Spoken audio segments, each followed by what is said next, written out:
Bonsoir, l'info à 20h au titre de cette édition du vendredi 20 février 2026.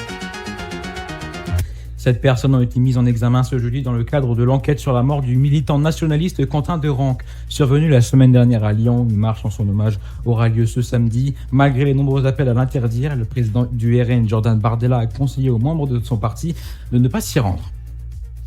Un projet de loi pénalisant les propos antisémites devrait être examiné dès le mois d'avril par le Parlement, a dit le Premier ministre Sébastien Lecornu. Antisionisme et l'hostilité ou l'opposition au sionisme, donc au projet historique de création d'un État juif en terre d'Israël et plus largement à l'existence ou à l'extension d'un État d'Israël en tant qu'État juif. Donald Trump va ordonner les publications des dossiers gouvernementaux sur les ovnis et les extraterrestres.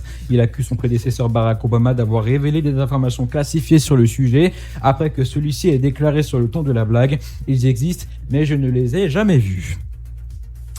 En France, le cannabis à usage thérapeutique, donc prescrit par des médecins, pourrait être généralisé d'ici 2027 en France, selon France Inter. Un projet de décret sera présenté en ce sens au Conseil d'État d'ici fin juin. La Haute Autorité de Santé devra ensuite se prononcer sur l'intérêt thérapeutique et les conditions de remboursement.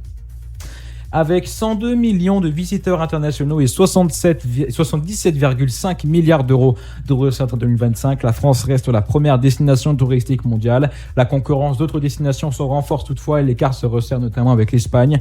Pour 2025, l'Espagne revendique 97 millions de touristes étrangers.